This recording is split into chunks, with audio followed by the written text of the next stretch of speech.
Govinda Gopala. Hello my dear friends, आपका बहुत बहुत स्वागत है फिर से बालाजी इंडियन कोर्स में। और जैसा कि हम लास्ट क्लास के सी लैंग्वेज का पढ़ रहे हैं, कुछ इंपॉर्टेंट्स हैं उनको मैं बताना चाहता हूं। तो आज हमारा जो टॉपिक है, मैं आज सी लैंग्वेज में जो टॉपिक पढ़ाने जा रहा हूं वो है प्री प्रोसेसर। क्या है? Pre processor.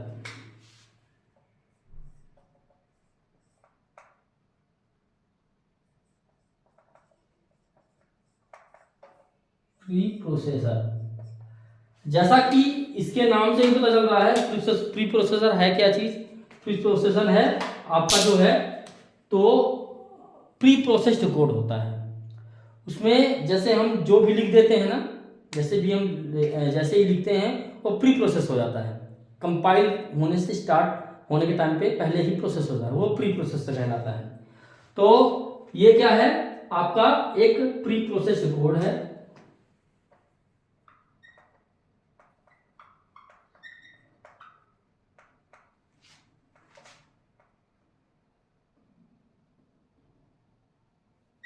प्रोसेस कोड है जो कि पहले से प्री प्रोसेस हो चुका है, उसको कहते हैं हम प्री प्रोसेसर। इसमें जो है कई फीचर्स हैं प्री प्रोसेसर में जो कि हाई लेवल लैंग्वेज में नहीं है। क्या है? प्री प्रोसेसर में ऐसी कई चीजें हैं जो कि हाई लेवल में लैंग्वेजेस में नहीं है, वो इसी बस में अवेलेबल है। तो उसको हम आप भी कह सकते हैं many features available in it which are not available in high level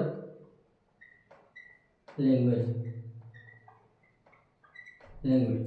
ठीक है, जो कि इसमें वो फीचर्स हैं जो कि हाई लेवल लैंग्वेज से नहीं है। ठीक है ना। फिर है आपका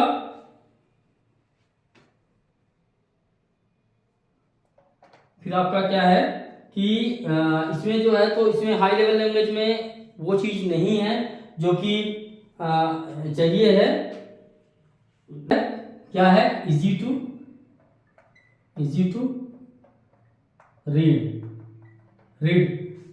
रीड करने के लिए इजी है, इजीनेस है इसमें। फिर आपका क्या है?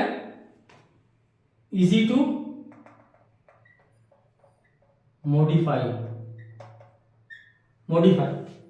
करने के लिए, अगर हमें मॉडिफाई करना है, उसकी वैल्यू चेंज करना है, प्री प्रोसेसर में कोई जो डली हुई है उसको चेंज करना है, तो केवल एक जगह चेंज करने के वो सभी जगह एप्लीकेबल हो जाएगा। फिर आपका क्या है? पोर्टेबल है। पोर्टेबल मतलब क्या होता है? हमने कई बार सुना होगा, ये पोर्टेबल है मतलब यहां से वहां ले जाने में या रखने में, यूज करने में ये यूजफुल है, मतलब इसको कहीं पे यूज कर सकते हैं, पोर्टेबल है ये। तो ये इसके फीचर्स हैं प्री प्रोसेसर के। ठीक है ना। अब इसमें जैसे आपके पास कई ऐसे हैं, मैं इनका नाम लिख देता हूँ। कुछों का तो मैंने एग्जाम्पल भी करवा दिया है, कुछ सेट जो आपके हैं प्री प्रोसेसर के। जैसे आपका हो गया ये जो कहलाता है, ये है प्री प्रोसेसर। ये चीज जो है इसको जब हम लिख देते हैं किसी चीज को और उसको आगे लिखते हैं तो प्री प्रोसेसर हो जाता है। जैसे कि हैज इंक्लूड हो गया, हैज डिफाइन हो गया, हैज इफ हो गया, हैज आपका जो है तो इफ डेफ हो गया, है ना। तो इस तरीके से कई चीजें होती हैं। जैसे आपको मैं बता दूं, आपका यहां पे लिख देता हूं, कुछ का मैं एग्जांपल बताता हूं। हैज एल्स हो गया, ठीक है ना। ये हो गया। बाकी और को बताता हूं, ये इंपॉर्टेंट है जो है कि हम लोग यूज करते हैं जनरली। ठीक है। इसमें क्या है? पहला इंक्लूड आप हर जगह यूज करते हो आप हेडर फाइल या कोई भी फाइल इंक्लूड करवाने के, जो भी फाइल आपको इंक्लूड करवाना है उस अपने प्रोग्राम के साथ, वो आप इंक्लूड के साथ लिखेंगे। जैसे लिखते हैं आप हैज इंक्लूड studio.h, ये आपका प्री प्रोसेस हो गया, ठीक है ना, प्री प्रोसेस हो गया। फिर आपका है, जैसे आप लिखते हैं हैज डिफाइन, हैज डिफाइन में क्या आप लिखते हैं, आपको मैंने कई एग्जांपल बताए हैं जिसमें आप कोई कांस्टेंट वैल्यू यूज करना है, आपको कोई आपको प्री कैलकुलेटेड वैल्यू रखना है आपको अपने पास, तो वो आप इसमें यूज कर सकते हैं। जैसे आप लिखते हैं क्या, हैज डिफाइन, ये आपका क्या होता है, इसमें आप लिख देते हैं पाई 3.14, ये आपका पाई का वैल्यू हो गया। अब ये हर जगह पूरे प्रोग्राम में पाई, अगर पाई लिखेंगे तो उसका मतलब 3.14 होगा। अब इसमें जो है तो आपका इफ है, इफ में क्या होता है कि इसमें हम जैसे इफ कंडीशन लगाते हैं तो कंपाइल, टेस्ट कंपाइल, जब हम डिबगिंग करते हैं उस टाइम भी काम करेगा test compile, test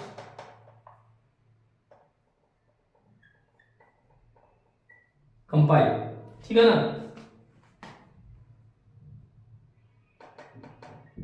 compile time test करता है कंपाइल टाइम में, और ये स्टार्ट करता है और ये एंड करता है, एल्स एंड करता है। तो इस तरीके से आपका ये प्री प्रोसेसर हो गए। कुछ इसके अलावा और है, जैसे आपका अनडिफ है, अनडिफ है आपका इफ डेफ, इसके बाद आया आपका एंड इफ है आपके, और एक और है if def, if and def,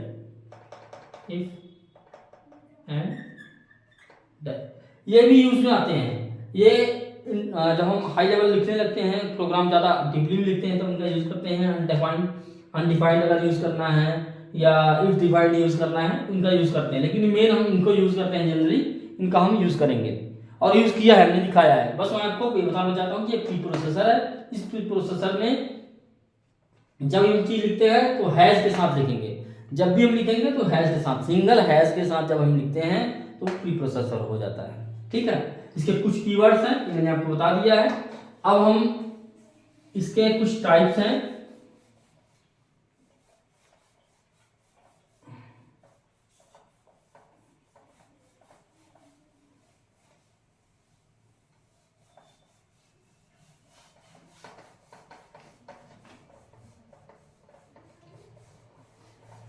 इसमें बाकी सब इजी हैं। इसमें एक है डिफाइन का, जो मेन है वो है डिफाइन का, उसको हम कैटेगराइज कर सकते हैं।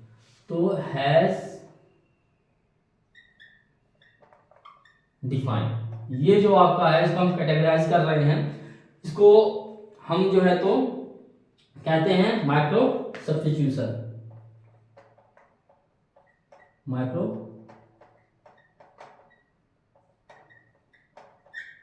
माइक्रो सब्स्टिट्यूशन, ये इसका नाम है माइक्रो सब्स्टिट्यूशन। इसको जो है तो लिखने का कई तरीका होता है, तीन तरीके से हम इसको लिख सकते हैं। इसको हम उसी बेस में हमने इसको टाइप में चेंज कर दिया है। तो पहला टाइप है हमारा क्या है, सिंपल माइक्रो सब्स्टिट्यूशन। दूसरा है हमारा आर्गुमेंटेड माइक्रो सब्स्टिट्यूशन,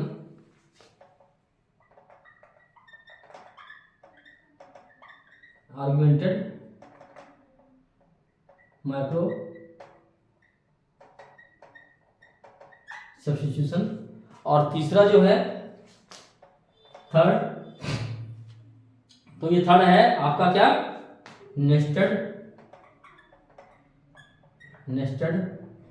माइक्रो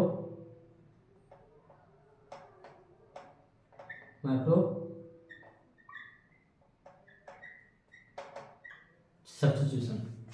ये तीन है, ठीक है। इन तीनों में हमने डिफाइन कर दिया है इसको। बाकी सारे एक ही हैं, एक ही तरीके से डिफाइन होता है, लेकिन डिफाइन जो माइक्रो प्रोसेसर या जो प्रोसेसर है इसको हमने नाम दिया है माइक्रो सब्स्टिट्यूशन। अब इसमें जो है तो 3 तरीके से हमने टाइप बना दिया है, simple micro substitution, argumented micro substitution और नेस्टेड माइक्रो सब्स्टिट्यूशन।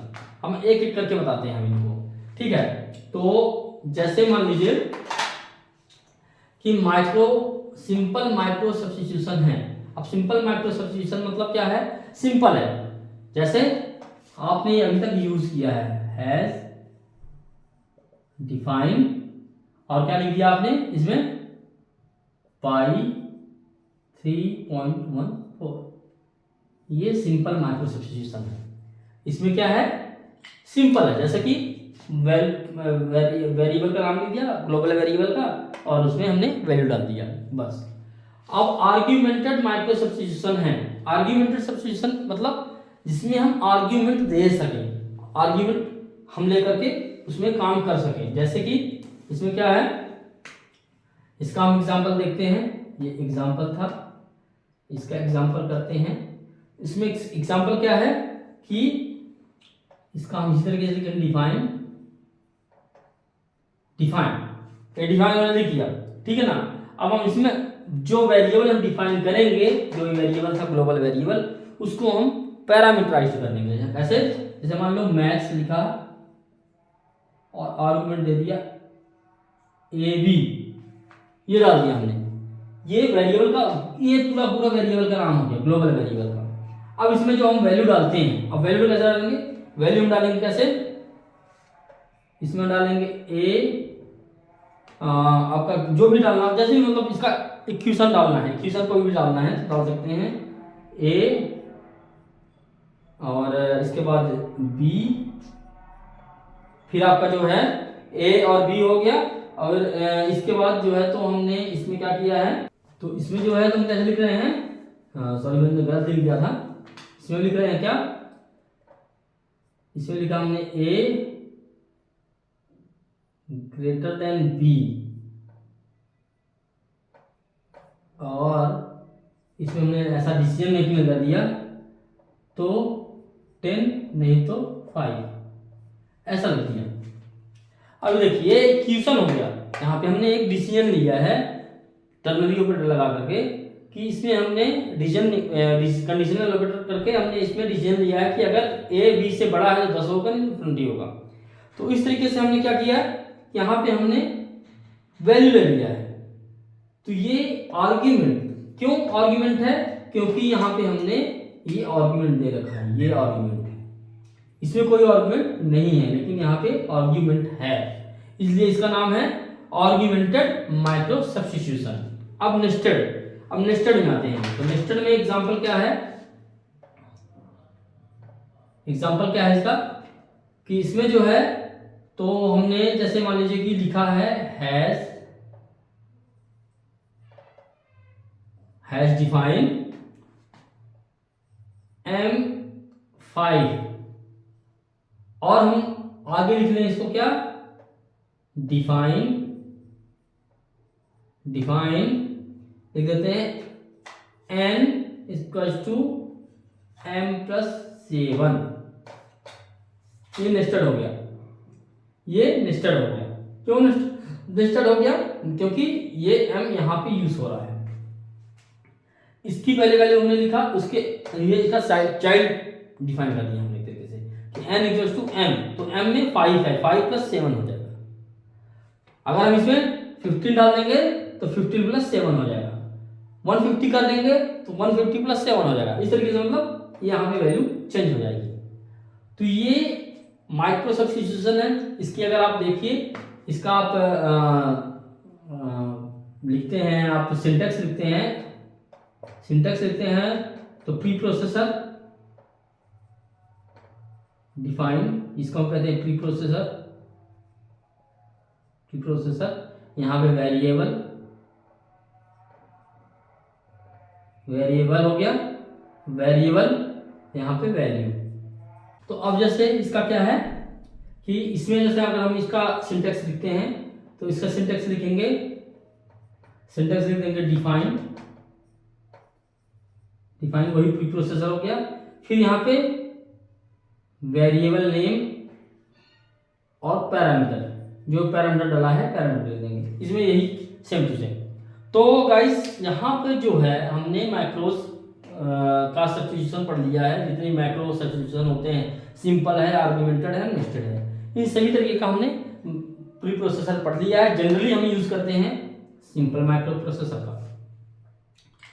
तो इसमें हम केवल ये देखना बताना चाह रहा था मैं कि ये ऐसा भी होता है, आप ये बात में न कर सको कि हमें ये चीज़ नहीं पता है, और आप इसको और डीपली में पढ़ सकते हैं बाद में। अगर आपको कोई इसमें क्वेश्चंस है तो आप मुझसे बेहिचक पूछिएगा, मैं आपके लिए अवेलेबल हूँ और एनी टाइम अवेलेबल हूँ। आप मेरे से क्वेश्चन कीजिएगा, मैं आपको आंसर दूंगा इसका। तो गाइज अगर इसका और डीपली एग्जाम्पल पढ़ना है इसका, मैं क्योंकि इनका मैं एग्जाम्पल नहीं करवा रहा हूँ, क्योंकि मैंने ऑलरेडी इनका करवा चुका है सिंपल वेरिएबल का, इनको बाकी आप कर लीजिएगा। अगर आपको कोई एग्जाम्पल में प्रॉब्लम आती है तो आप मुझे बताइएगा, फिर मैं इसका और डीपली बता दूंगा। तो गाइज हम नेक्स्ट क्लास में मिलेंगे इसका हेडर फाइल में, और तब तक के लिए thank you, bye bye, have a good day.